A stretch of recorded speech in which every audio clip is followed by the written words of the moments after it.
Well, ChatGPT 4 is here and it's making people very excited and very nervous at the same time. Sounds like disruption is knocking at our door. Now, I just did a video about ChatGPT 3, and in the video, my point was that I don't think this AI will make us obsolete or is going to replace everything we do, but rather it should be this tool that enables us to do cool new stuff and look at problems in a new way and come up with new solutions for hopefully a better world. But then roughly at the same time, two major disruptions happened, and I think you should know about them. The first is OpenAI launching ChatGPT 4. So let's have a look. GPT-4 is the latest AI system from OpenAI, the lab that created DALL-E. If you don't know what DALL-E is artificial intelligence that can create images based on prompts you give. So you say, I want to have a penguin on a skateboard going down the slopes with an umbrella on it. It can create images like that. And ChatGPT. GPT-4 is a breakthrough in problem-solving capabilities.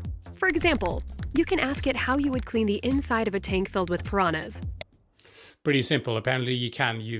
They won't attack you. I think you can just clean the tank. But why don't you try and let me know in the comments how that worked out. And it'll give you something useful.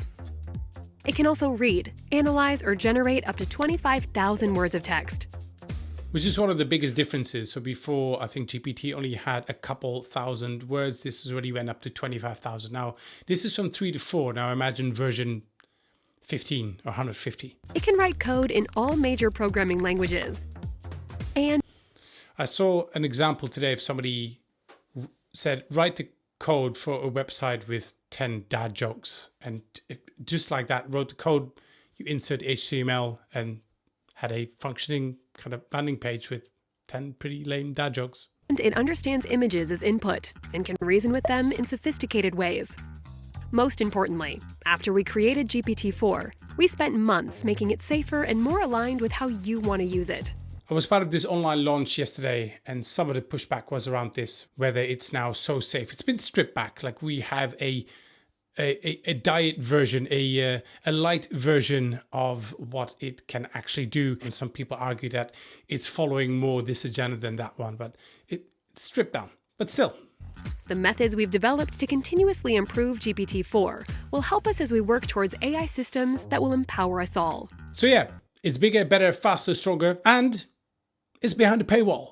Clearly, we are only scratching the surface of what this could do and its potential, but it's already pretty amazing. The capability is already pretty amazing. And if you've played around with GPT-3, you know what it can really do. And I think future versions of this will only get more intuitive, probably more tailored to you, literally like a virtual assistant, an artificial assistant to help you do things that can do things in your way and in your tone of voice. And there's good and bad with this. On one side, it is creating new opportunities. On the other side, it is disrupting the status quo. And like mushrooms, a whole bunch of business came up and started using this AI as the core of their offering. If you just go on places like Fiverr over here, so many people offering something with ChatGPT 3, by the way, I just see here. So services, content creation, text generation, language, I'll fine-tune OpenAI model, integrate it. So if you want to integrate it onto, let's say, your website or something like that. But there's also other business like this one, summarize.tech. Quite interesting. You put a YouTube video in here. So if I just take the video, which I just had, take this over here and put this in here. There. So now we have a simple summary of that video. Now I think longer videos, you just want to see what's inside the video, want to get the essence of it. This might be a nice tool to use, but also something like Tome, which can create whole slide decks, whole presentation decks with images and text for you if you want to do your pitches and presentations, or even something like video generators where based on your prompts, it doesn't just create images, but it can put together whole videos with text overlays and stuff. All pretty clever stuff. Even more so, social media is filled with young, quick people telling you how to make some quick money, some quick moolah. That ChatGPT like this one over here. The future is here, and I am seriously blown away by this new AI tool called ChatGPT. And in this video, I'm going to show you the best ways to use it to make loads of money. Make lots of money. Leave that Lambo laugh. Terrible accent. Once everybody's doing it, once it's like, this is the way to make money, it's already not that interesting anymore. Also, if everybody can do it, yeah. I'd rather join the other queue and look at how can we use this? How can you use this to solve certain problems or make life a bit easier? And this is where the second disruption came in, because Google just announced it's going to integrate AI in all of its tools. Let's have a look.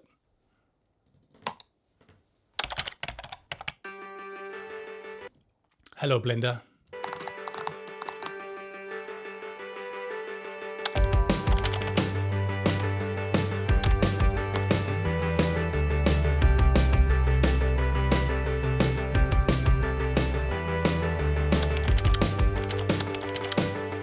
This in itself is a great one. Think about all the emails that are being sent that are an absolute waste of evolution, space, time, and oxygen. This would be a great one. All those people that CC all that, reply all, just catch me up on the conversation, what's going on. It would be great for something like that.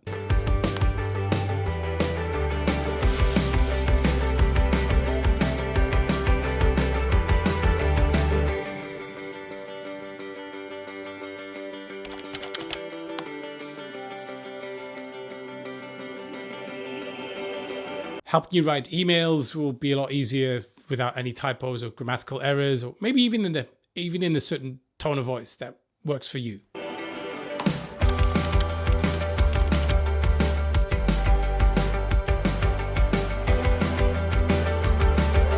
So the great thing is that you can kind of layer on your prompts. So you can say, write an email about this, take that email, summarize it into one sentence, take out all the jargon, for instance. You can do things like that. So you can build on it with the prompts that you give it. That's why it's such a cool tool.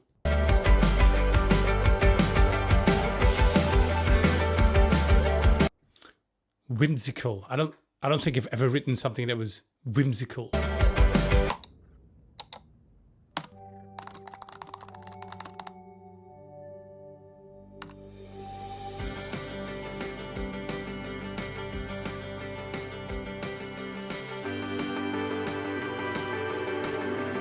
These are some of the images that DALL-E or other tools like Midjourney can create for you. But how cool is this? How much time have you spent on putting together presentations, which, you know, just take up a lot of time? This is easier. Yeah. By the way, I'm not saying it should replace everything. Not at all. I'm a big proponent of creative thinking, and I think even with this amazing technology there's heaps of opportunities to think outside that, to create something that is generally new and different, or maybe more personable. But for some of the tedious tasks, why not?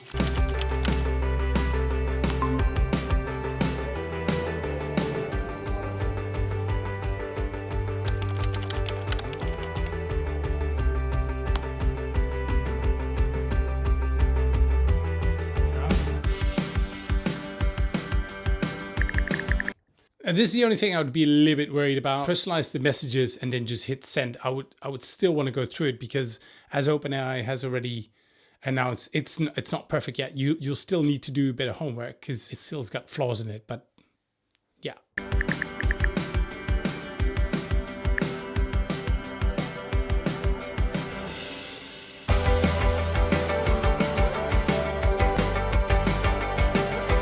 Google Workspace, there you have it. This is clearly disrupting some of the business I showed you before. And of course this would happen. What did you expect? I mean, Google has done something like this before. Years ago, when emails were still quite exciting, people got excited about getting an email because they're like, ooh, you know what, somebody sent me something. Companies like Hotmail were going to charge for space because they needed server space, which cost money for all the emails that people were sending. And while different email providers were throwing different prices at us. Like, come to us, for us it's only this much, and if you join us now, the first month is this much. Google came out and said, Google Mail's free, and we'll give you a bigger inbox. Needless to say, I dropped my Hotmail and just marched my way over to Gmail. And that is the price of disruption. So maybe this all means a major disruption for you. Maybe this means a fantastic opportunity for you. Maybe this means for you to go back to the drawing board and rethink what you're going to do next. I mean, who knows what the future holds? But if you want to brace yourself for potential pitfalls in the future, click on this video. We've got a simple tool that we use before projects to kind of foresee some of the things that might be happening so that we can save a lot of energy and take out some of the guesswork moving forward. Remember, you can't make an omelet without cracking some eggs. Thank you for watching. Oh, and if you're vegan, thank you for watching too.